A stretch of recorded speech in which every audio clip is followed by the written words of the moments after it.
Hey guys, Hey, Coach. Thanks for joining us. welcome. Do you want to tell us your thoughts on the game, and then we'll take some questions? Yeah, I'm really pleased with I'm really pleased with our team. This is a really dangerous team that has taken took St. Mary's to the wire at their place. Actually started the game 12-2 and really put them on them and beat Wyoming. Came back from 21 down to beat Wyoming and played Auburn.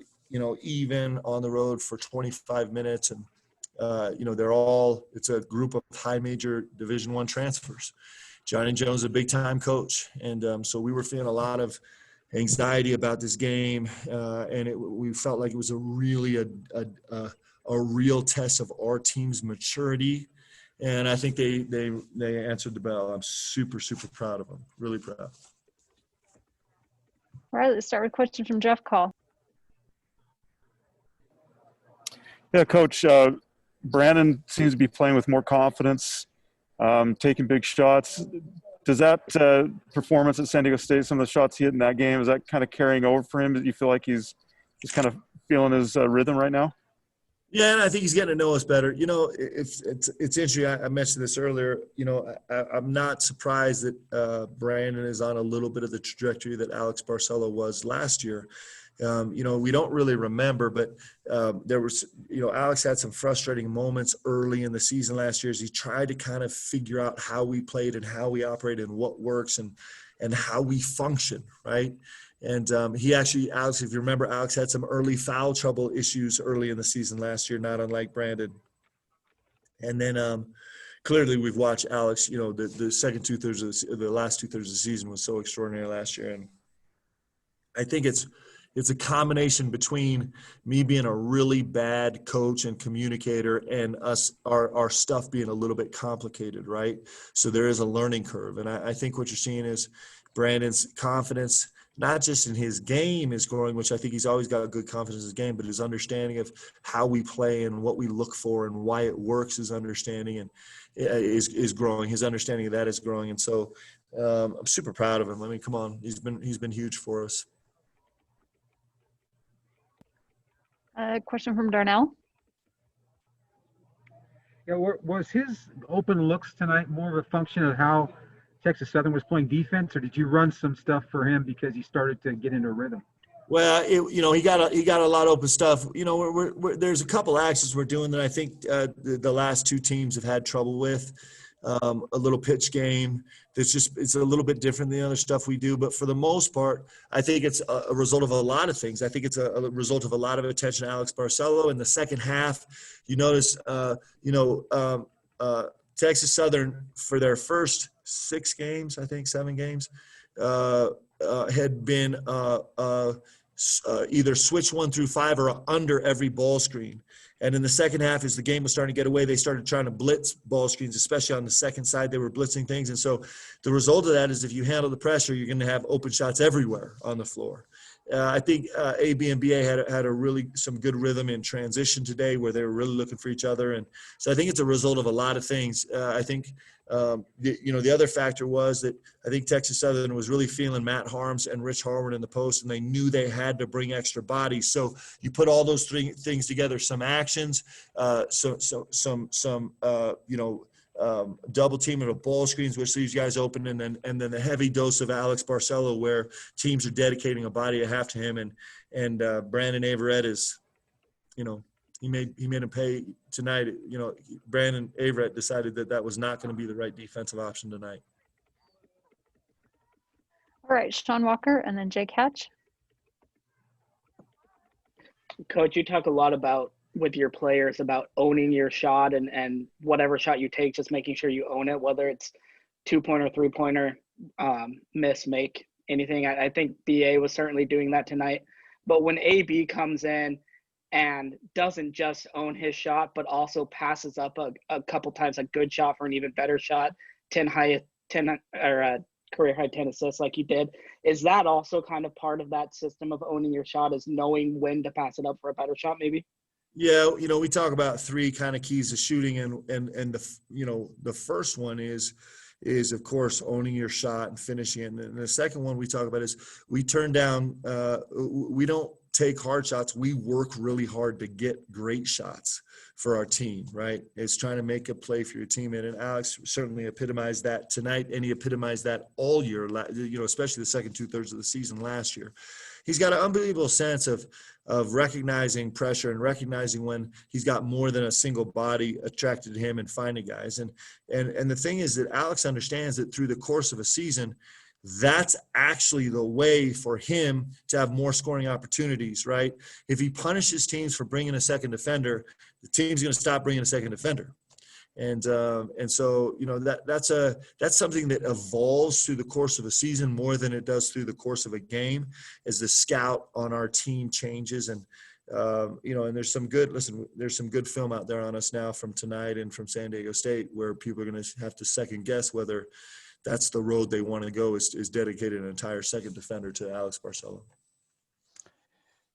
Coach, in terms of preparing for a game like tonight, you play that game Friday afternoon, you have really one day of preparation. How tough is that for you guys to get ready for a game like tonight? I was really nervous. I'll tell you why I was nervous is because we had finals, Monday and Tuesday really hard, individual workouts Tuesday, practice Wednesday, practice Thursday, travel Thursday, really intense game Friday.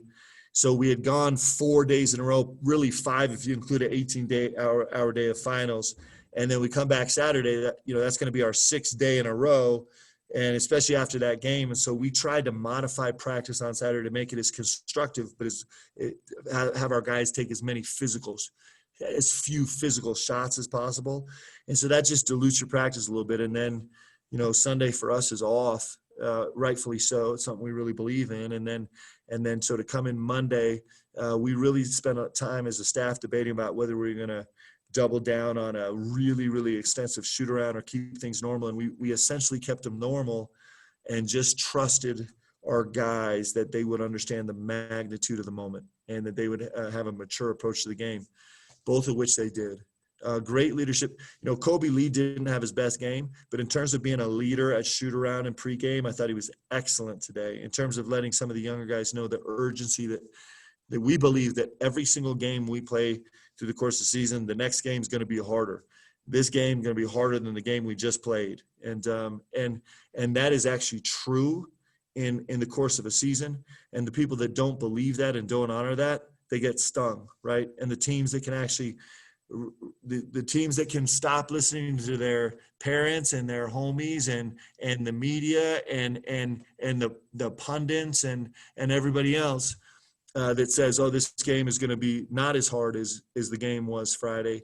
If we can block out all those voices and really honor this game, then we'll have success. And that's why I was super proud of our guys. Hopefully we'll be able to internalize this as a team and believe even more for the next game. And our next game is Wednesday. It's our 5th in-state game. It's going to be the hardest game we ever played. And if we don't come ready to battle to the end, then we're not going to get the outcome we want. So I could not be more proud of our guys in terms of their approach to this game. And I've got a quick 2-parter as kind of a follow-up on this. Do you expect at some point to cut your rotation down to a certain number of guys? And then also just an update, is Jesse Wade kind of out of the rotation? Is he dealing with issues? What's his status? I don't know what I'm exactly allowed to say. Do I have anybody on here that can help me with that? No. So right now, So no, I expect Jesse Wade to have a chance to help us this year for sure. He was not available to play tonight, and he wasn't available for the San Diego State trip. But I expect he'll be available soon. And then just kind of that second part, the rotation wise, are you going to cut that down at some point? Do you expect to have a cut down at some point? I don't know, guys. I mean, we should cut it down, but I'm super interested in continuing to explore. I actually thought Gideon George's 7 minutes and 47 seconds, especially his minutes down the stretch, were really, really good. He was really good. He had 0 turnovers. He had 1 missed rebound that I wanted, but he was great in the gaps a little bit, and I need him to actually we need him to help us. And he's fully capable of doing it. So I want to keep trying to get him minutes. I do think that there's some space for this Wyatt Lowell to help us. I think he can really add a dimension for our team that's really, really going to be crucial as we get into the kind of guts of conference play and how brutal our conference is right now. And so I know everybody wants me to start cutting down this roster. It's probably the smart thing to do, but you guys know me well. I'm not very smart. I'm going to keep prodding this roster and see if I want to milk everything out of this roster we can. I got a lot of guys that are capable of helping this team, especially as they find a little bit more of a rhythm and a little bit more of a comfort level. So I'm hoping, I don't know if I'll have the courage to keep pushing it, but I'd like to keep pushing it for a while. All right, let's take a last question from Jeff Call. Yeah, you've got obviously an in-state game on Wednesday. It's your last non-conference game before you head into conference play. What do you want to see out of your guys as you head into conference play and with this non-conference game on Wednesday? Well, we had some concerns tonight with protecting the rim, off the bounce. We had some concerns on the glass tonight, and we had some concerns taking care of the ball. So I'd like to remedy all those things. I'd like to make some real progress in terms of those things. And I think we are. I think we're growing just with our consistency. I'd also like to, I'd like to see if keeping this expanded rotation, if I can get guys more comfortable, if I can find ways where the game opens up and gives us a chance to put, interesting combinations together and figure things out. So I'd like to get those things done, but none of that matters. We got to find a way to win, right? I mean, at the end of the day, like, all that's fine and good. I mean, that's great to talk about in postgame, but we have to find a way to win against an in-state opponent that is, had an unbelievable outing, I think 3 nights ago. And then I think struggled just a little bit 2 nights ago, maybe if I have the days right. And is a really talented, potent team with some veteran players that have a lot of experience under their belt. And none of that really matters because the in-state game, and every in-state game is just a battle. So here's the thing, guys. Like, I know, every single one of you, like, we've been doing this for a while together, Sean and Darnell and Jeff and Josh, and I don't know who else is on here, but I know that you guys are invested in this enough that you also, if we can't get this win, Christmas is going to be miserable. And you might think you're going to be able to shake it off Wednesday night after the game, but it's not. You're going to be just as miserable as I am. I'll text you and we'll, commiserate with each other. We got to find a way to win. That's what matters. So that's what we're thinking about. Hey, Mark, I'm going to be a superstar on Christmas Day with the presents I got my wife, so I'm not worried about it. Let's go, baby. Good for you, man. That matters. That matters. All right, I appreciate you guys. Thank you so much. I hope you guys have a great night. Thanks for covering the guys. And this Rich Harward, man. Ooh, how good is he? Wow. Thanks, Coach. All right, we do have Richard Harward next.